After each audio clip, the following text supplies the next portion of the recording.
ఎర్ర చందనానికి బయోఫైరస్ కల్పించింది. అంటే అర్థమైంది, అంతరించిపోకుండా బయోఫైరస్ అంటే దీన్ని ఎవరైతే ఎర్ర చందనం నరుకుతారో చట్టరీత్యా వీళ్ళ మీద కేసు నమోదు చేయబడుతుంది. దీంతో పాటు 2 తలల పాముకు కల్పించిందండి. అంటే బయోఫైరస్ కల్పించింది 2 తలల పాము, మరొకటి 2 తలల పాముకి ఇచ్చింది బయోఫైరస్, 2 తలల పాము. మరి 2 తలల పాముకు బయోఫైరస్ కల్పించబడ్డదని చెప్తాను. ఏ పాముకు? 2 తలల పాము. మరి 2 తలల పాము ఇంకా 2 తలల పాముకి ఎందుకు బయోఫైరస్ కల్పించిందంటే అది కూడా అంతరించిపోతుందండి. ఆ పాములు కూడా భూమి మీద లేకుండా పోతున్నాయి. వాటిని వేటాడి పట్టుకొచ్చి అమ్ముతారు. ఒక్క 2 తలల పాము 1 కోటి నుంచి 2 కోట్ల రూపాయల విలువ పలుకుతుందండి. అంటే చూడండి, 1 కోటి నుంచి 2 కోట్ల రూపాయల విలువ పలుకుతుందంటే ఒక 2 తలల పాము మనం 10 సంవత్సరాలు జాబ్ చేసినా 1 కోటి వస్తాయి. నెలకు 60-70 వేలు వచ్చినా, సంవత్సరానికి 8 లక్షలు వచ్చినా, 10 సంవత్సరాలు చేసినా 70 లక్షల జీతం వస్తుంది మనకు రోజు జాబ్ చేస్తే. ఒక్కసారి 2 తలల పాము పట్టుకుంటే చాలు, మినిమం 1 కోటి నుంచి 2 కోట్లు అండి. కానీ ఒకవేళ మీకు దొరికినా ఎవరికి చెప్పకండి, ఇది బయోఫైరస్ ఉంది, సీక్రెట్ అమ్ముకోవాలి. ఎక్కడ పడితే అక్కడ నాకు 2 తలల పాము దొరికింది కొంటరా అని అన్నావనుకో, నేను తీసుకుపోయి జైలు వేస్తారు. 2 కోట్లు అంటే చూడండి, అది చాలా విలువైన పాము. అది షార్ట్ లైట్లలో వాడతారు. దాని తలలో రేడియం ఉంటుంది. ఆ పాముకు ఇటొక తలకాయ ఉంటుంది, ఇటొక 2 తలకాయలు ఉంటాయండి. ఏ పాముకైనా ఒకే తల ఉంటుంది, ఆ పాముకు 2 తలకాయలు ఉంటాయి. ఒక్కోసారి మీరు చూడండి, ఇంత పొడుగు ఎర్రగా ఉంటుంది 2 తలల పాము. అది ఏం కాదు, కరిసినేం కాదండి, విషం ఉండదు దానికి. ఇంత పొడుగు ఉంటుంది, అంత ఎక్కువ పొడుగు కూడా ఎక్కువ ఉండదు. అటు ఉరుకుతుంది, ఇటు ఉరుకుతుంది, 2 తలలు ఉంటాయి దానికి. చాలా విలువైంది అది. మరి దాన్ని షార్ట్ లైట్లలో వాడతారంట, దాని యొక్క తలలో వెళ్ళే రేడియాన్ని. అందుకే దానికి కూడా సీక్రెట్గా అమ్ముకోవాలి. దానికి ఒక ముఠా ఉంది కొనేటోళ్ళు. అర్థమైందా మీకు? గుర్తుపెట్టుకోండి. మరి అది దాని కూడా బయోఫైరస్ కల్పించింది. ఇంకా ఒక తాబేలు ఉంటుంది. తాబేలు మీద నక్షత్రం గుర్తుంటుందండి. ఈ తాబేలు చిప్ప పైన స్టార్ గుర్తుంటుంది. ఇట్లా స్టార్ గుర్తున్న నక్షత్ర తాబేలు, దీనికి కూడా బయోఫైరస్ కల్పించింది. ఇప్పుడు తాబేలు మీకు తెలుసు, టోర్టాయిస్ మీకు తెలుసు. ఏం చేస్తారు? అవి తినరా? తాబేలను పట్టుకొచ్చి చిప్పను బలగొట్టి లోపల మెత్తది తీసి వండుకొని తింటారు. మరి కొన్ని ఇట్లాంటి నక్షత్ర తాబేలు స్టార్ గుర్తు అని ఉంటుంది వాటి మీద, అవి కూడా అసలు లేకుండా పోతున్నాయంట భూమి మీద. అందుకే వాటికి బయోఫైరస్ కల్పించింది ఆ తాబేలుకి. అది 3వది. ఇంకా మనకు ఇళ్ళల్లో ఆ మూల మీద ఇట్లా రింగు ఉంటుంది చూడండి, సాలె గూడని పెడతా ఉంటుంది మూలలకు. ఆ సాలీలో పురుగు ఉంటుంది చూడండి, సాలె పురుగు. మరి ఆ సాలె పురుగుల్లో రకరకాల సాలె పురుగులు ఉంటాయి. తలంతుల సాలీడు కూడా బయోఫైరస్ కల్పించింది. ఈ 4టికి ఆంధ్రప్రదేశ్ ప్రభుత్వం బయోఫైరస్ కల్పించబడ్డాయి. తలంతుల సాలీడు, మరి తలంతుల సాలీడు మరి జనరల్గా మనం ఒకసారి చూస్తే ఎర్రచందనం, తర్వాత ఏం చెప్పినా 2 తలల పాము, ఇవి నక్షత్ర తాబేలు, వీటికి ఆంధ్రప్రదేశ్ ప్రభుత్వం బయోఫైరస్ కల్పించింది. ఇప్పుడు మనం జనరల్గా ఒకసారి చూస్తే మనకు ఇంకా సర్వేలో కొన్ని పాయింట్లు మనకు రాసిండు. కోఆపరేటివ్ సొసైటీస్ అన్ని రాయాలి, కొన్ని సర్వేలో రాసినవి మాత్రమే.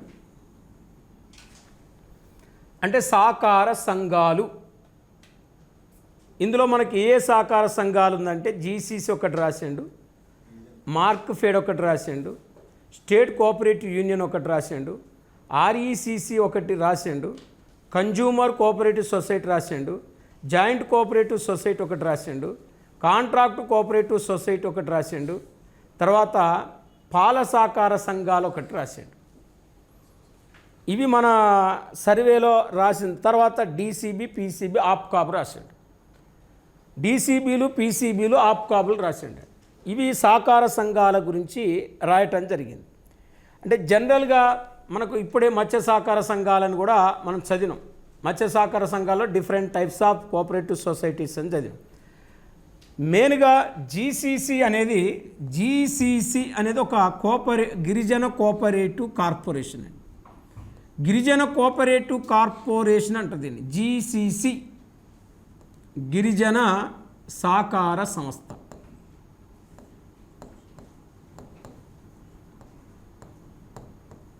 ఇది ఈ గిరిజన సహకార సంస్థను 1956లో ఏర్పాటు చేయటం జరిగింది. జీసీసీ లాంచ్డ్ బై 1956 గిరిజన కోఆపరేటివ్ కార్పొరేషన్. అంటే జీసీసీ యొక్క ఆశయం ఏంటిది అంటే గిరిజన ప్రాంతాల్లో అటవీ ఉత్పత్తులను సేకరిస్తుంది. Gathered by forest raw material in tribal areas. అంటే అటవీ ప్రాంతాల్లో గిరిజన ప్రాంతాల్లో అటవీ ఉత్పత్తులను సేకరించి నిల్వ చేసుకొని ఏం చేస్తుంది, అధిక ధరలు వచ్చినప్పుడు అమ్మి లాభాలు ఆర్జిస్తుంది. అంటే మనకు జనరల్గా ఈ జీసీసీ గిరిజన కోఆపరేటివ్ కార్పొరేషన్ అనేది ఎక్కడ ఏర్పాటు చేశారంటే దీన్ని విశాఖపట్నంలో దీని హెడ్ క్వార్టర్. అంటే విశాఖపట్నంలో దీని యొక్క హెడ్ క్వార్టర్ ఉంది. విశాఖపట్నంలో దీని హెడ్ క్వార్టర్ ఉంది. ఇప్పుడు చెప్పండి, దీని యొక్క ఆశయం ఏంటిది? అటవీ ఉత్పత్తులను సేకరించి నిల్వ చేసి అధిక ధరలు వచ్చినప్పుడు అమ్మి లాభాలు ఆర్జిస్తుందండి. మీరు చూడండి, ట్రైబల్ స్కూల్స్ ఉంటాయి. ట్రైబల్ స్కూల్స్ని ఏమంటాం? ఏకలవ్య ఆదర్శ పాఠశాలలు అంటాం. ప్లస్ ట్రైబల్ ఏరియాస్లో పీడిఎస్ ఉంటుంది. గిరిజన ప్రాంతాల్లో ప్రజా పంపిణీ వస్తుంది. చౌకా దుకాణాలు ఉంటాయి. అంటే గిరిజన ప్రాంతాల్లో చౌకా దుకాణాలకు కావాల్సిన నిత్యావసర వస్తువులు కానీ, ప్లస్ గిరిజన హాస్టళ్లకు నిత్యావసర వస్తువులు కానీ ఇదే సరఫరా చేస్తుంది. ఆ కొండలల్లా ట్రైబల్స్ ఉండే ప్రాంతాలకు చౌకా దుకాణాలకు నిత్యావసర వస్తువులు దీని ఆధ్వర్యంలో సరఫరా అవుతాయని చెప్తున్నాం. కొండ ప్రాంతాల్లో ఆశ్రమ పాఠశాలలు కూడా ఉప్పు కానీ, పప్పు కానీ, నూనె కానీ, చింతపండు కానీ, కారం కానీ, ఉల్లిపాయలు కానీ, ఎల్లిపాయలు కానీ ఇవన్నీ ఇదే నిత్యావసర వస్తువులు అందజేస్తుంది. ఇంకా మీకు జీసీసీ వాళ్ళు కొన్ని ప్రోడక్ట్స్ కూడా తయారు చేస్తారు. కారం పొడి ప్యాకెట్లు, పసుపు పొడి ప్యాకెట్లు, తేనె ప్యాకెట్లు, తర్వాత ఇంకా షాంపూ ప్యాకెట్లు. వీళ్ళు తయారు చేసేదంతా నేచురల్ ప్రోడక్ట్స్ అండి. మరి అలాంటి జీసీసీ అనేది ఒక కోఆపరేటివ్ సొసైటీ. ఇది ఒకటి. తర్వాత AP mark fed. AP mark fed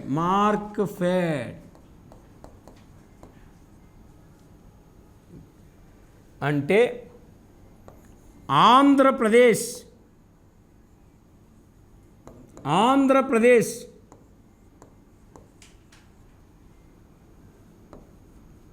state cooperative Andhra Pradesh state cooperative marketing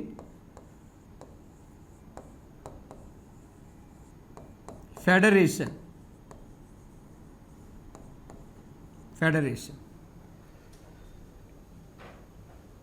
ఇప్పుడు చెప్పండి ఏంటిది? Andhra Pradesh state cooperative marketing federation.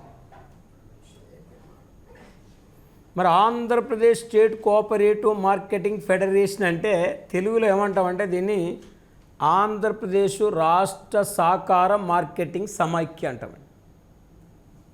మరి ఆంధ్రప్రదేశ్ రాష్ట్ర సహకార మార్కెటింగ్ సమైక్య అంటాం. ఇది 1957లో దీన్ని లాంచ్ చేసారు. విజయవాడ కేంద్రంగా 65లో దీని హెడ్ క్వార్టరు హైదరాబాద్కు తరలించారు. మళ్ళీ రీసెంట్గా బైఫర్కేషన్ తర్వాత దీని హెడ్ క్వార్టర్ విజయవాడకు షిఫ్ట్ చేశారు. అంటే Andhra Pradesh state cooperative marketing federation 57లో విజయవాడ కేంద్రంగా లాంచ్ చేశారు. అంటే 57 నుంచి 64 వరకు దీని యొక్క హెడ్ క్వార్టర్ విజయవాడలో ఉంది. 65లో హైదరాబాద్ షిఫ్ట్ చేశారు.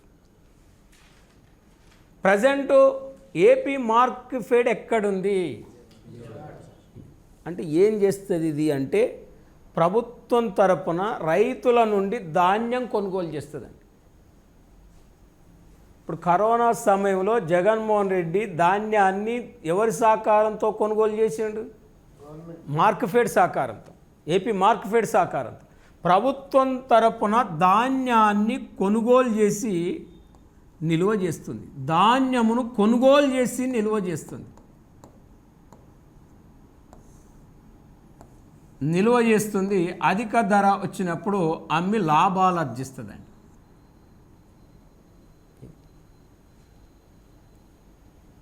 ఇప్పుడు చెప్పండి, ప్రభుత్వం తరపున ధాన్యాన్ని కొనుగోలు చేసి ఏం చేస్తుంది? నిల్వ చేస్తుంది. అధిక ధరలు వచ్చినప్పుడు అమ్మి లాభాలు ఆర్జిస్తుందండి. ఇంకా రైతులకు విత్తనాలు, ఎరువులు, క్రిమిసంహారక మందులను కూడా అందిస్తుంది. అంటే రైతులకు విత్తనాలు కానీ, ఎరువులు కానీ, క్రిమిసంహారక మందులు కానీ ఇవి తక్కువ ధరలకే రైతులకు అందిస్తుంది. Provide to farmer seeds and fertilizers and pesticides. Nominal price provide to the farmers seeds and fertilizers and pesticides. క్రిమిసంహారక మందులు, విత్తనాలు, ఎరువులు, క్రిమిసంహారక మందులను అందజేస్తుంది. అంటే చూడండి, విత్తనాలు కానీ, ఎరువులు కానీ, క్రిమిసంహారక మందులు కానీ, విత్తనాలు కానీ, ఎరువులు కానీ, క్రిమిసంహారక మందులు కానీ రైతులకు తక్కువ ధరకే అందజేస్తుంది.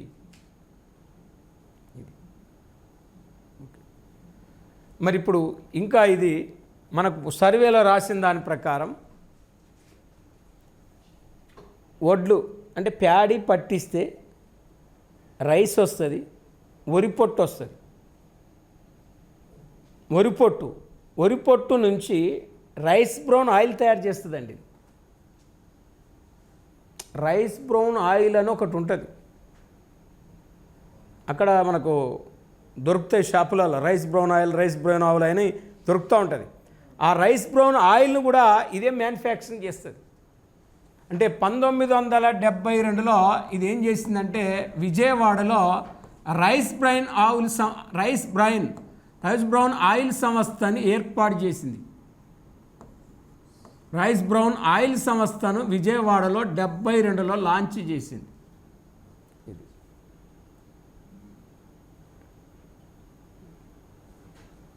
ఇప్పుడు చెప్పండి, 1972లో విజయవాడలో దేన్ని ఏర్పాటు చేసింది?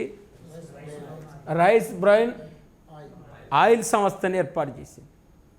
ఇంకా ఇది 1976లో నంద్యాలలో నంది ఫీడ్స్ పేరిట పశువుల దాన కేంద్రాన్ని ఏర్పాటు చేసింది.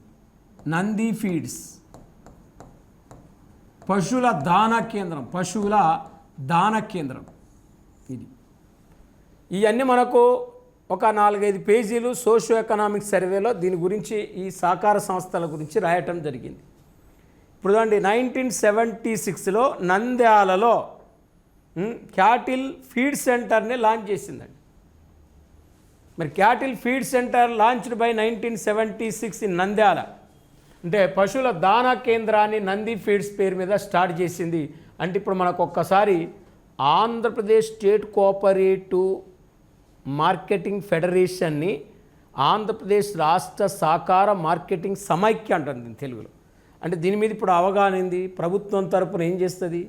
ధాన్యం కొంటుంది, నిల్వ చేసి ఎక్కువ ధర వచ్చినప్పుడు అమ్ముకుంటుంది. ప్లస్ రైతులకు విత్తనాలు, ఎరువులు, క్రిమిసంహారక మందులు అందజేస్తుంది తక్కువ ధరలకే.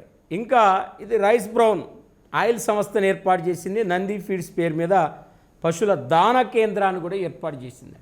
మరి ఇది కోఆపరేటివ్ సొసైటీలో నడుస్తున్న ఒక సంస్థగా మనం చెప్పొచ్చు. దీని తర్వాత మనం చూస్తే మెయిన్గా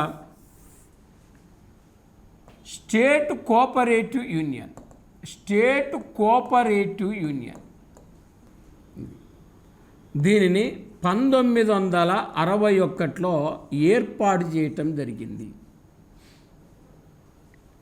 state cooperative union launched by 1961. అంటే మనకు మత్స్య సహకార సంఘాలు, మహిళా సహకార సంఘాలు, నూనె గింజల సహకార సంఘాలు, పాల సహకార సంఘాలు, చేనేత సహకార సంఘాలు, వినియోగదారుల సహకార సంఘాలు, కాంట్రాక్టు సహకార సంఘాలు, మరి సహకార సంయుక్త సాగు సంఘాలు, తర్వాత వ్యవసాయ సహకార సంఘాలు, వడ్డెర సహకార సంఘాలు, రజక సహకార సంఘాలు, మత్స్య సహకార సంఘాలు, ఇంకా అనేకం ఉంటాయి. మరి మనకు సహకార సంఘాలు కోఆపరేటివ్లో సబ్ రిజిస్ట్రార్ పోస్ట్ రాకపోతే చేనేత రంగంలో కూడా సబ్ రిజిస్ట్రార్ పోస్ట్ రావచ్చు, హ్యాండ్లూమ్లో కూడా. ఇక ఆ పోస్ట్ వస్తే దానంత దరిద్రం ఇంకోటి లేదు. అలా రావద్దే సబ్ రిజిస్ట్రార్ పోస్ట్, చేనేత రంగంలో రావద్దండి. ఇంకా అంతేకాదు, ఇంకా దానికి ఏం ఉండదు, జీతం తప్ప. మరి ఎప్పుడైనా మనం జీతం హై లెవెల్ ఉండాలని కోరుకుంటాం, కానీ జీతంతో బతకడానికి ఉండం కదా. ఎప్పుడైనా మనం ప్రమోషను, హై లెవెల్, శాలరీ ఎక్కువ అన్నీ కోరుకుంటారు ఎవరైనా గ్రూప్ 2 అంటేనే.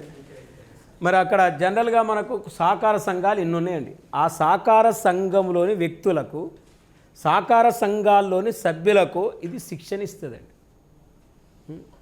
Training facilities provide to the cooperative members. సహకార సంఘంలోని సభ్యులకు శిక్షణ ఇస్తుంది స్టేట్ కోఆపరేటివ్ యూనియన్. ఇప్పుడు మనకు రాజమండ్రి,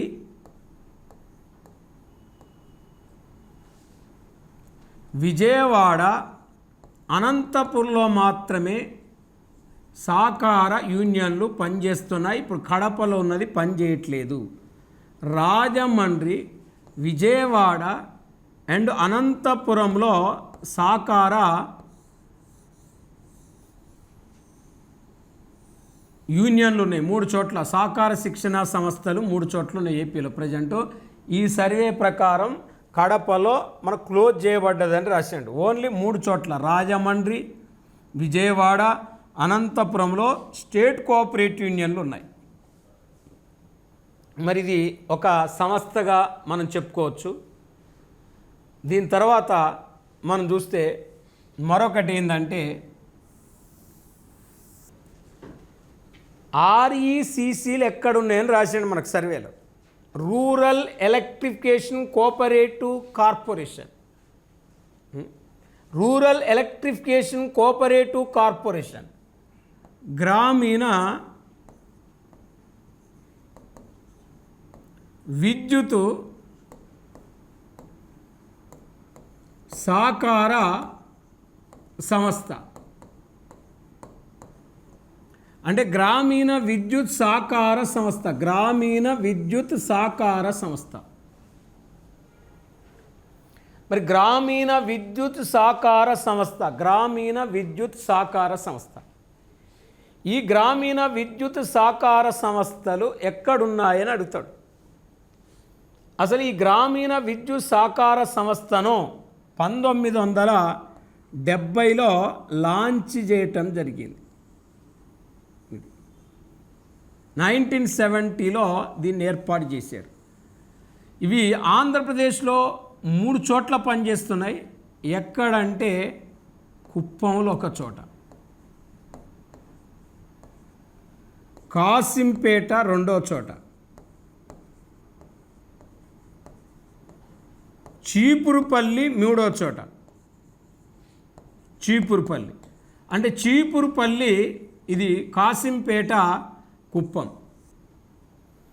ఇప్పుడు గ్రామీణ విద్యుత్ సహకార సంస్థలు ప్రజెంట్ ఆంధ్రప్రదేశ్లో ఎన్ని చోట్ల ఉన్నాయంటే 3 చోట్ల ఉన్నాయండి. అంటే రూరల్ ఎలక్ట్రిఫికేషన్ కోఆపరేటివ్ కార్పొరేషన్ అన్నాం, గ్రామీణ విద్యుత్ సహకార సంస్థ. ఇది 70లో లాంచ్ చేసిరు. ఇది ఒక సంస్థ. దీని నుంచి కూడా గతంలో ప్రాజెక్టులు కట్టడానికి అప్పులు తీసుకున్న జగన్మోహన్ రెడ్డి. ఆయనకి ఎన్ని సంస్థలు ఉన్నాయి, అన్ని సంస్థల గురించి తెలుసుకుంటే ఆయన ఏం లేదు, ఆ తాడేపల్లి ప్యాలెస్లో కూర్చోవడం, పొద్దున్నానికి అందరిని పిలుచుకోవటం, ఏమేమి సంస్థలు ఉన్నాయి, ఎక్కడ మైనింగ్లు ఉన్నాయి, ఎక్కడ అడవులు ఉన్నాయి, ఎక్కడ ఎర్రచందనం ఉంది, ఎక్కడ గనులు ఉన్నాయి, మరి అంత మనోడు అంతా ఏ సంస్థల నుంచి అప్పు తీసుకోవాలి, జనుకో ఆడ ట్రాన్స్కో ఏంది, దీని యొక్క ప్రత్యేకత ఏంది, దీనికాడ ఎన్ని వేల కోట్ల లాభాలు ఉంది ఇది. మరి ఇది వాస్తవానికి దీన్ని గ్రామీణ విద్యుత్ సహకార సంస్థను ఎందుకు ఏర్పాటు చేశారు అంటే, జెన్కో నుంచి కానీ ట్రాన్స్కో నుంచి కానీ ప్రైవేట్ సంస్థల నుంచి కానీ కరెంటు కొనుగోలు చేసి వినియోగదారులకు కానీ రైతులకు కానీ తక్కువ ధరకు అందిస్తుందండి. అంటే ట్రాన్స్కో కంటే కూడా ఇది తక్కువ ధరకే కన్జ్యూమర్లకు కరెంటు ప్రొవైడ్ చేస్తుంది. మరి అలాంటి ఆర్ఈసీసీలు 3 చోట్ల ఉన్నాయి ఇప్పుడు. కుప్పము ఏ జిల్లా? చిత్తూరు జిల్లా. కుప్పము చిత్తూరు జిల్లా. మరి జనరల్గా కాసింపేట ప్రజెంట్ అనకాపల్లి డిస్టిక్, చీపురుపల్లి విజయనగరం జిల్లా.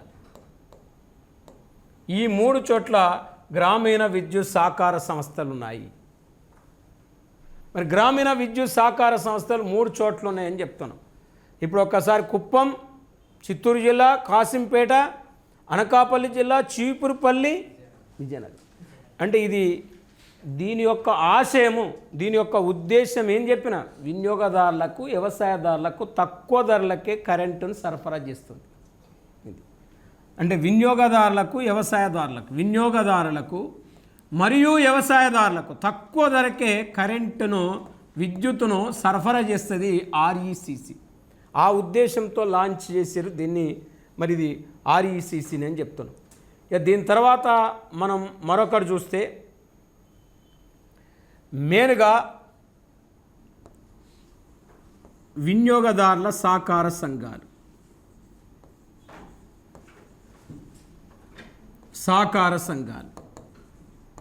వినియోగదారుల సహకార సంఘాలు ఆంధ్రప్రదేశ్ మొత్తం మీద 175 వినియోగదారుల సహకార సంఘాలు పనిచేస్తున్నాయి. అంటే ఆంధ్రప్రదేశ్ మొత్తం మీద ఉన్న వినియోగదారుల సహకార సంఘాలు ఎన్నంటే ఏమని చెప్పాలి? 175. దీని యొక్క ఉద్దేశం ఏందని అడుగుతాడు. వినియోగదారుల సహకార సంఘాలు, కన్జ్యూమర్ కోఆపరేటివ్ సొసైటీస్. అంటే వినియోగదారులు ఇప్పుడు నోటు పుస్తకాలు, పాఠ్యపుస్తకాలు, నిత్యావసర వస్తువులు ఎక్కడ కొనుక్కుంటారు? మనం అంటే వినియోగదారులం, కన్జ్యూమర్స్. మరి మనం బుక్ స్టాల్లో నోటు పుస్తకాలు, పాఠ్యపుస్తకాలు కొనుక్కుంటామండి. కిరాణం స్టోర్లో నిత్యావసర వస్తువులు కొనుక్కుంటామండి. చూడండి, మరి ఇప్పుడు స్కూళ్ళకు నోటు పుస్తకాలు ఉంటాయి, గవర్నమెంట్ స్కూళ్ళకు. మరి దేవాలయాలకు వెళ్తే మనకు, దేవాలయానికి ఎందుకు వెళ్తాం మనం? దేవునికి వరం కోరుకోవటానికి వెళ్తామండి. చూడండి, మనిషికి ఎంత కోరికలు ఉన్నాయి. దేవుని కాడికి పోయి కోరికలు కోరుకుంటారండి. ఏ మనిషి కూడా ప్రశాంతత కోసం దేవుని గుడికి పోడు. ఏదో ఒక కోరిక అడగడానికే పోతాడు. నా కోరిక తీర్చు స్వామి అని. నా గ్రూప్ 2 వస్తే నా కోరిక తీరిస్తే నీ కోరిక కూడా నేను తీరుస్తా. మరి నా ఫస్ట్ జీతం అలానే వేస్తానే ఒక ఏదో చెప్పుకుంటాడు. అంటే ఆ విధంగా మనం దేవుని గుడికి పోతారు. దేవుణ్ణి మొక్కుకున్న తర్వాత బయటికి వెళ్ళేటప్పుడు మనకి ఏం పెడతారు? ప్రసాదం పెడతారు. దద్దోజనము, పులిహోర, లేక పాయసము, లడ్డూను ఏదో పెడతారు. మరి దద్దోజనం పెరుగన్నం పెట్టాలన్నా, పులిహోర పెట్టాలన్నా, పాయసం పెట్టాలన్నా శనగపప్పు కావాలి, బియ్యం కావాలి, కందిపప్పు కావాలి, నూనె కావాలి, ఎండుమిరపకాయలు కావాలి, పప్పు కావాలి, చింతపండు కావాలి, ఇన్ని కావాలి. మరి ఇవన్నీ దేవాలయాలకు కానీ వినియోగదారులకు కానీ ఇది నిత్యావసర వస్తువులను, పాఠ్య పుస్తకాలను, నోటు పుస్తకాలను తక్కువ ధరలకే అందిస్తుంది. చూడండి, వినియోగదారుల సహకార సంఘాలు దేవాలయాలకు మరియు వినియోగదారులకు నిత్యావసర వస్తువులను, నోటు పుస్తకాలను, పాఠ్య పుస్తకాలను అందజేస్తుంది. ఓకే, మరి ఇది ఆ ఉద్దేశంతో ఏర్పాటు చేశారు. అయితే జనరల్గా ఇది ఒక సహకార సంస్థ. మనది ఇప్పుడు ఎప్పుడు ఏర్పాటు చేశారు, మనకు సర్వేలు ఇవ్వలేదు దాన్ని. తర్వాత మరొకటి ఏం రాసిండు మనకు సర్వేలో అంటే Andhra Pradesh dairy development cooperative federation.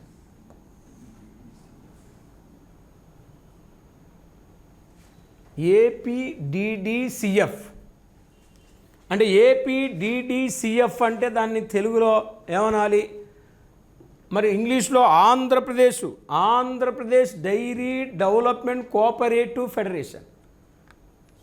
Andhra Pradesh రాష్ట్ర పాడి పరిశ్రమ అభివృద్ధి సహకార సమైక్య. డైరీ డెవలప్మెంట్ అన్నాను. డైరీ డెవలప్మెంట్ అంటే పాడి పరిశ్రమ అభివృద్ధి. ఆంధ్రప్రదేశ్ రాష్ట్ర పాడి పరిశ్రమ అభివృద్ధి సహకార సమైక్య. ఫెడరేషన్ అంటే సమైక్య.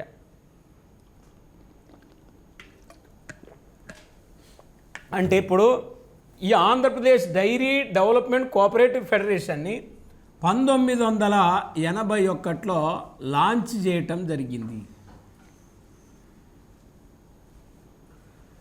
అంటే ఇది బలంగా గ్రామీణ ప్రాంతంలో మహిళలకు ఎక్కువ మందికి ఉపాధి కల్పిస్తుంది. గ్రామీణ ప్రాంతంలో మహిళలకు ఎక్కువ మందికి ఉపాధి కల్పిస్తుంది ఆంధ్రప్రదేశ్లో. దీని ఆధ్వర్యంలో సేకరించేది అంటే పాల ఉత్పత్తులను సేకరించటం, ప్రాసెసింగ్ చేయటం, నిల్వ చేయటం, తక్కువ ధరలకే వినియోగదారులకు విక్రయించడం.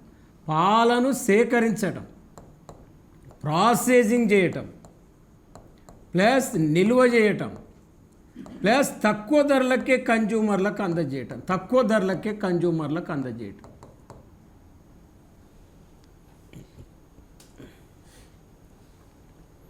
ఇప్పుడు దాని పాల ఉత్పత్తులను ఏం చేస్తుంది? సేకరిస్తుంది. సేకరించి ఏం చేస్తుంది? ప్రాసెసింగ్ అంటే పాల నుంచి పెరుగు తీయటం, వెన్న తీయటం, జున్ను తీయటం, నెయ్యి తీయటం. పాలు, వెన్న, జున్ను, నెయ్యి, పాల పదార్థాలు, ఇంకా పాలకోవాను ఉత్పత్తి చేయటం. దూదిపేడ పాలకోవా అంటాం. మరి ఏపీ డైరీ అంటే Andhra Pradesh dairy development corporation, Andhra Pradesh dairy development corporation, Andhra Pradesh dairy development cooperative federation అంటుంది. ఇది ఉత్పత్తి చేసే పాలు ఏంటంటే విజయ పాలను ఉత్పత్తి చేస్తుందండి. అంటే ఇది ఉత్పత్తి చేసే పాలు విజయ పాలు. విజయ అనేది ఒక బ్రాండ్. ఇది విజయ పాలను ఉత్పత్తి చేస్తుంది. అంటే గ్రామీణ ప్రాంతంలో పాలను ఏం చేస్తుంది? ఇది సేకరించినప్పుడు గ్రామాల్లో మహిళలకు ఏం దొరుకుతుంది? ఉపాధి దొరుకుతుంది. చూడండి, అదే AP dairy development corporation federation లేదనుకోండి, దళారులు తక్కువ ధరకే పాల్గొంటారండి. పాల కేంద్రాలు పెడుతుంది ఊళ్ళల్లో. పాల కేంద్రాలు పెట్టి ఆ పాల కేంద్రాల ద్వారా పాలు సేకరిస్తుంది. అది పాల కేంద్రాలు లేవనుకోండి, ఆ అమ్మ వచ్చి పాలు పోయావా, ఈ అమ్మ వచ్చి పాలు పోయా, రూపాయి ఎత్తగాని గ్లాస్ పోయావా అని అడుగుతారు. రూపాయి గ్లాస్ పోతే ఏమవుతుందని? ఇది ఉన్నప్పుడు అక్కడ పోయి అమ్ముకొని వస్తారు, డైరీలో పోయి అమ్ముకొని వస్తారు రోజు పొద్దున్నే. అట్లా పాల ఉత్పత్తి సేకరించి నిల్వ చేసి ప్రాసెసింగ్ చేసి మళ్ళీ మనలాంటి కన్జ్యూమర్స్కు తక్కువ ధరలకు అందజేయడానికి ఏపీ డైరీ డెవలప్మెంట్ కోఆపరేటివ్ ఫెడరేషన్ని 81లో లాంచ్ చేయటం జరిగింది. మరి ఇది ఒకటి. దీని తర్వాత కోఆపరేటివ్ ట్రిబ్యునల్స్.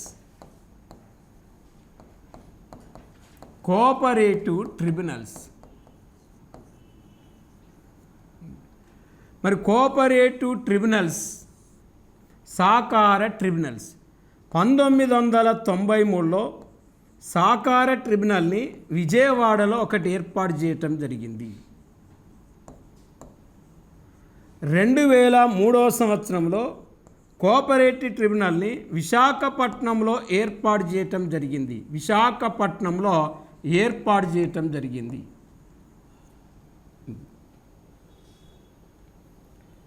ఇప్పుడు చెప్పండి, 1993లో సహకార ట్రిబ్యునల్ని ఎక్కడ ఏర్పాటు చేశారు? విజయవాడ. 2003 సంవత్సరంలో సహకార ట్రిబ్యునల్ని ఎక్కడ ఏర్పాటు చేశారు? విశాఖపట్నంలో. విశాఖపట్నంలో అంటే ఇప్పుడు విజయవాడలో మన కోఆపరేటివ్ ట్రిబ్యునల్ ఉంది, విశాఖపట్నంలో ట్రిబ్యునల్. అంటే మత్స్య సహకార సంఘాలు, మహిళా సహకార, ఈ సహకార సంఘాల్లో సమస్యలు ఏర్పడ్డప్పుడు ఆ సమస్యలను పరిష్కరించడానికి ఒక ప్రత్యేక ట్రిబ్యునల్, కోఆపరేటివ్ ట్రిబ్యునల్స్ ఇవి. 2 చోట్ల కోఆపరేటివ్ ట్రిబ్యునల్స్ ఉన్నాయి. కానీ ఇప్పుడు మనకు సర్వేలో ఏం రాసిందంటే ప్రజెంట్ ఈ ట్రిబ్యునల్ పనిచేయట్లేదు, ప్రస్తుతం not working, currently not working in this tribunal. Present ఈ ట్రిబ్యునల్ పనిచేయటం లేదు, ఇది ఒక్క ట్రిబ్యునలే పనిచేస్తుంది. ఎవరైనా ఎక్కడికి పోవాలి? విజయవాడ పోవాలి. సహకార రంగంలో సమస్యలు ఏర్పడేప్పుడు ప్రత్యేకంగా ఈ ట్రిబ్యునల్లో కేసు వేయాలి. ఇదివరకు నార్త్ వాళ్ళంతా విశాఖపట్నం వచ్చేటోళ్ళు, ఇటు వాళ్ళంతా విజయవాడ పోయేటోళ్ళు. ఇప్పుడు శ్రీకాకుళం అయినా విజయవాడ రావాలి, అనంతపురం వాళ్ళు అయినా విజయవాడ పోవాలి. ఇప్పుడు ఆంధ్రప్రదేశ్లో ఎన్ని సహకార ట్రిబ్యునల్లు పనిచేస్తున్నాయి? ఒక్కటే. మొత్తం సహకార ట్రిబ్యునల్ 2 ఉన్నాయి, ఇప్పుడు ఒకటి క్లోజ్ చేసిరు, ఒక్కటే పనిచేస్తున్నాయి. మరి ఇది సహకార ట్రిబ్యునల్.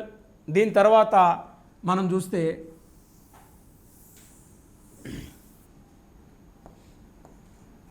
పీసీబీ, డీసీబీ, ఎస్సీబీ, దీన్ని ఇంకా పిఏసిఎస్ అంటారు, డిఏసిఎస్ అంటారు, ఎస్ఏసిఎస్ అంటారు, దీన్ని ఆప్కాబ్ అంటారు, ఆప్కాబ్ అంటారు. ఇది మరి ఇప్పుడు కింది స్థాయిలో ఇది గ్రామ స్థాయిలో ఉంటుందండి. ఇది గ్రామ స్థాయిలో ఉంటుంది. ఇది అంటే జిల్లా స్థాయిలో ఉంటుంది. ఇది రాష్ట్ర స్థాయిలో ఉంటుంది. ఇది రాష్ట్ర స్థాయిలో ఉంటుంది.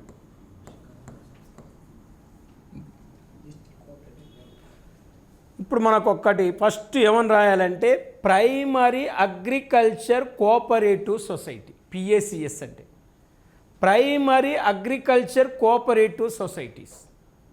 అంటే దాని ఇప్పుడు తెలుగులో ఏం రాస్తాం?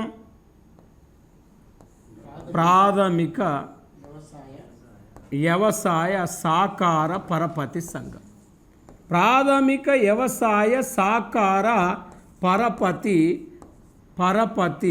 సంఘం.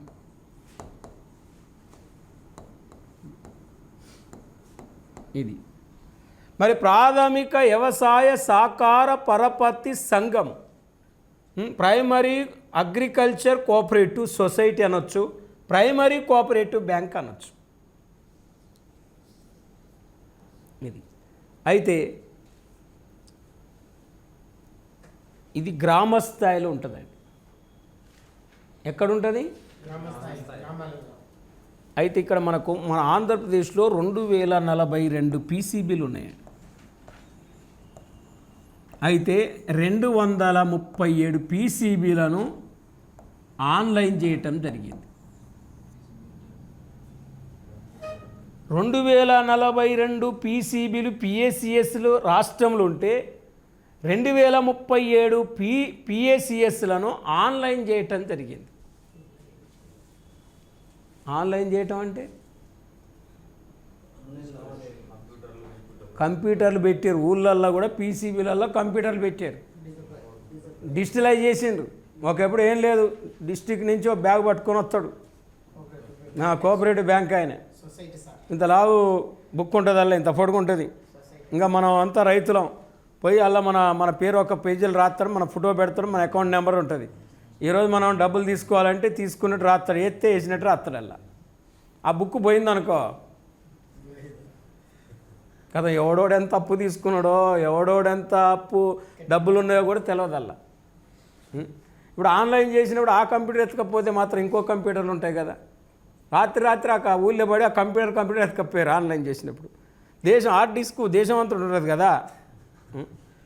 అంటే పీసీబీలు మొన్నటి వరకు ఆన్లైన్ చేయలే, పీసీబీలను కూడా ఆన్లైన్ చేసి 2037 పీసీలు ఆన్లైన్ చేసినట్టు మన బుక్కులు రాశారు. అంటే ఇప్పుడు గ్రామంలో ఇవి రైతుతో డైరెక్ట్ రిలేషన్ ఉంటుందా, వీటికి రైతుతో డైరెక్ట్ రిలేషన్ ఉంటుందా, వీటితో అంటే వీటితోటండి. అంటే ఇవి గ్రామంలో అంటే మొత్తం మన రాష్ట్రంలో 13,085 గ్రామ పంచాయతీలు ఉన్నాయి, 17,366 గ్రామాలు ఉన్నాయి, 17,398 రెవెన్యూ విలేజెస్ ఉన్నాయి ఆంధ్రప్రదేశ్లో. మరి గ్రామాలు వేరు, గ్రామ పంచాయతీలు వేరు. 13,085 గ్రామ పంచాయతీలు ఉంటే పీసీబీలు ఉన్నది 2,042. అంటే ఒక 5-10 గ్రామ పంచాయతీలు ఒక పీసీబీ ఉంటుందండి. మండలానికి 2 ఉండొచ్చు, మండలానికి 1 ఉండొచ్చు, మండలానికి 3 ఉండొచ్చు. ఆ చుట్టుపక్కల గ్రామంలోని రైతులంతా ఇక్కడ ఈ బ్యాంకులలో ఏం చేస్తారంటే అకౌంట్ తీస్తారు. అకౌంట్ తీసినప్పుడు ఈ పీసీబీల ద్వారా రైతులకు రుణాలు అందజేయబడతాయి.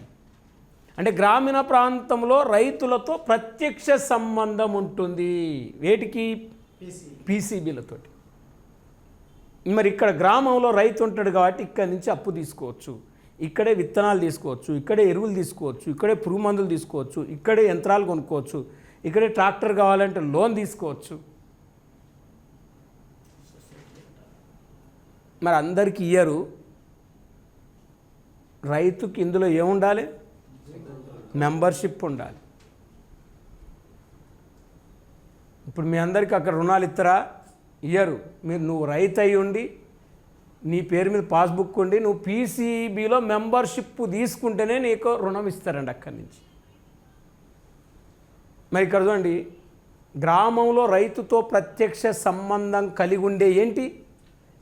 పీసీబీలు. పీసీబీల పైన ఏముంటాయి? డీసీబీలు ఉంటాయి, డిస్ట్రిక్ట్ కోఆపరేటివ్ బ్యాంక్స్. ఇవి రెండవ అంచె, సెకండ్ స్టెప్. ఇది ఇప్పుడు ఈ 3 రకాల రుణాలు ఇస్తున్నాయి. సింగిల్ విండో వచ్చిన తర్వాత అసలు వ్యవసాయదానికి రుణాలు ఇవ్వటానికి మొదటిసారిగా ఆవిర్భవించిన బ్యాంకులే సహకార బ్యాంకులు అండి. అసలు వ్యవసాయదానికి రుణాలు ఇవ్వటానికి మొదటిసారిగా ఉద్భవించిన బ్యాంకులే కోఆపరేటివ్ బ్యాంక్స్. ఇవే మొదటిసారిగా వ్యవసాయదానికి అప్పులు ఇచ్చిన బ్యాంకులు. వీటి తర్వాతనే భూమి అభివృద్ధి బ్యాంకులు వచ్చినాయి, వీటి తర్వాతనే గ్రామీణ బ్యాంకులు వచ్చినాయి, వీటి తర్వాతనే వాణిజ్య బ్యాంకులు వచ్చినాయి. ఎందుకంటే ఇవి రాకముందు వ్యవసాయదారుడు వడ్డీ వ్యాపారుల దగ్గర అప్పు తీసుకొని అప్పులు వడ్డీలు కట్టలేక రుణభారంలో చిక్కుకొని ఆత్మహత్య చేసుకుంటాడు. అందుకే రైతులను వడ్డీ వ్యాపారం నుండి కాపాడి తక్కువ వడ్డీ రేటు రుణాలు ఇవ్వడానికి ఉద్భవించిన బ్యాంకులు సహకార బ్యాంకులు. కానీ వాళ్ళ సహకార బ్యాంకులో రాజకీయ జోక్యం ఎక్కువ ఉంది, రాజకీయ ఒత్తిడి ఎక్కువ ఉంది. ఎందుకంటే మనం ఏ పార్టీ అధికారంలోకి ఉంటే ఆ పార్టీ వాడి పీసీబీ చైర్మన్ అవుతాడు ఊళ్ళే. ఈ పీసీబీ చైర్మన్లు అంతా జిల్లాలో జిల్లాలో ఒక 100 పీసీబీలు ఉన్నాయనుకోండి, ఆ 100లో ఒక్కరిని డీసీబీ చైర్మన్గా ఎన్నుకుంటారు ఆ పార్టీని. ఈ డీసీబీ చైర్మన్లు అందరూ కలిసి ఆప్కాబ్ చైర్మన్ని ఎన్నుకుంటారు. మొన్న కొత్త వచ్చింది కదా, మొన్న నేను అపాయింట్మెంట్ చేశాడు. ఇప్పుడు ఆమెని గుంజుతాను టీడీపీలోకి. మరి చూడండి, ఇప్పుడు ఏం చేస్తారు? నేను పీసీబీ చైర్మన్ మా విలేజ్లో, మీ విలేజ్లో, అప్పుడు వైసీపీలకు రుణాలు అని టీడీపీలకు అప్పులు ఇస్తా. ఏ పార్టీ అధికారంలో ఉంటే అలాగ. అంటే అంత పార్టీ బేస్డ్ అయిపోయిందండి. రాజకీయ జోక్యం ఎక్కువ అయిపోయింది ఇలా.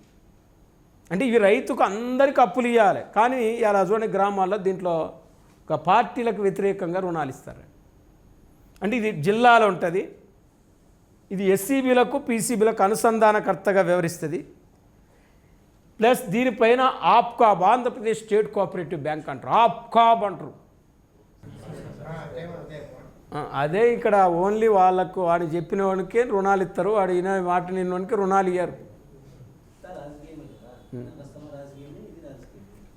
మొత్తం వీటిని ఎప్పుడో చెప్పింది సుప్రీంకోర్టు, రాజకీయంగా తీసేసి ఇక్కడ చైర్మన్ రాజకీయం, ఇక్కడ చైర్మన్ రాజకీయం, ఈడు చైర్మన్ రాజకీయం, ఆ పార్టీవాడు వీళ్ళని తీసేసి గవర్నమెంట్ చైర్మన్లను పెట్టమని చెప్పింది ఇక్కడ సుప్రీంకోర్టు. ఇప్పటికీ పెట్టట్లేదండి.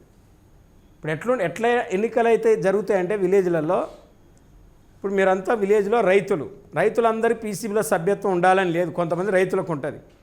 ఆ రైతులలో కోఆర్డినేటర్ ఉంటాడు, ఈయన కోఆర్డినేటర్ వైసీపీ, ఈయన కోఆర్డినేటర్ టీడీపీ. ఇప్పుడు ఈ గ్రామంలో ఎగ్జాంపుల్ ఈయనకు ఓట్లు వేసాడు టీడీపీ, ఈయనకు ఓట్లు వేయలే, గెలవాలి. ఇంకో గ్రామంలో వైసీపీ ఆయన గెలిచిండు, ఇంకో గ్రామంలో టీడీపీ ఆయన గెలిచాడు. ఏ పార్టీ అధికారంలో ఉన్నప్పుడు వాళ్ళే గెలుతారులేండి.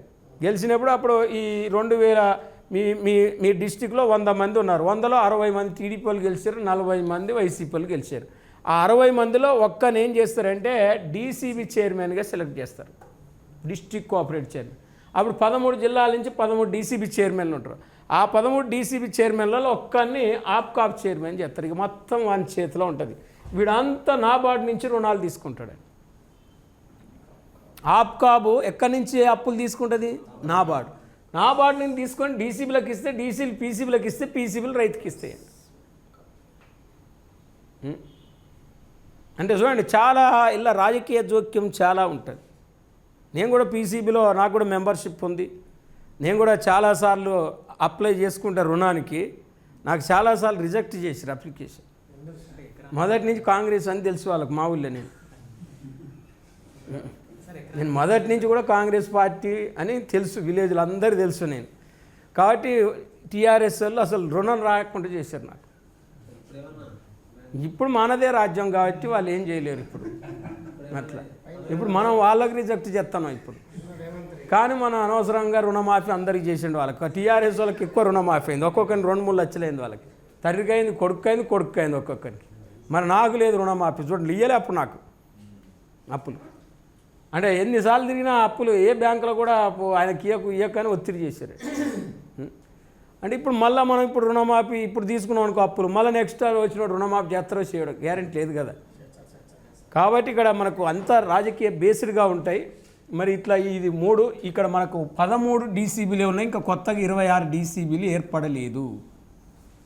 తర్వాత ఒక్కటే స్టేట్ కోఆపరేటివ్ బ్యాంక్ ఉంటుంది రాష్ట్రంలో. ఇది ప్రజెంట్ విజయవాడలో గవర్నరావుపేటలో ఉంది. ఆప్కాబ్ ఎక్కడుంది అంటాడు, ఆప్కాబ్ విజయవాడలో ఉంది. అంటే తెలంగాణకు టెస్కాబ్ అంటాం, ఏపీకి ఆప్కాబ్ అంటాం, ఉత్తరప్రదేశ్కి ఉప్కాబ్ అంటాం, కర్ణాటక కబ్కాబ్ అంటాం, మహారాష్ట్రకి మబ్కాబ్ అంటాం. అట్లా మరి ఇప్పుడు సహకార బ్యాంకులు ఎన్ని స్టెప్పుల్లో పనిచేస్తున్నాయి? 3 స్టెప్పులు. ఇది మొదటి స్టెప్పు, ఇది 2వ స్టెప్పు, ఇది 3వ స్టెప్. ఇది 2012 గ్రూప్ 2లో అడిగాడు. సహకార బ్యాంకులు ఎన్ని అంచెల పద్ధతిలో పనిచేస్తున్నాయి? 3 అంచెల పద్ధతి. ఇది ఫస్ట్ అంచె, ఇది 2వ అంచె, ఇది 3వ అంచె. మరి ఆప్కాబ్ ఎక్కడుందంటే విజయవాడలో ఉంది.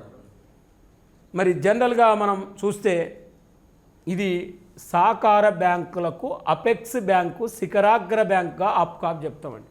అంటే దీని కింద ఇది ఉంటుంది, దీని కింద ఇది ఉంటుంది. కాబట్టి మరి ఇప్పుడు ఒకటి ఇది ఉంది, 13 ఇవి ఉన్నాయి, 2042 ఇవి ఉన్నాయి.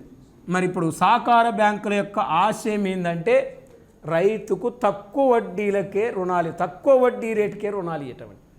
Cheaper interest rate loans provide to the farmers. అంటే చూడండి, తక్కువ వడ్డీ రేటుకు రైతులకు రుణాలు ఇచ్చే ఉద్దేశంతో వీటిని ఏర్పాటు చేయటం జరిగింది సహకార బ్యాంకులను. మరి ఇవి మనం కోఆపరేటివ్ సొసైటీలో గుర్తుపెట్టుకోవాల్సిన పాయింట్లు. ఇవి మనకు సర్వేలు ఉన్నాయి కాబట్టి గుర్తుపెట్టుకోవాలి. ఇప్పుడు నెక్స్ట్ మనం వ్యవసాయ రంగం నుంచి మనం పారిశ్రామిక రంగంలోకి వస్తే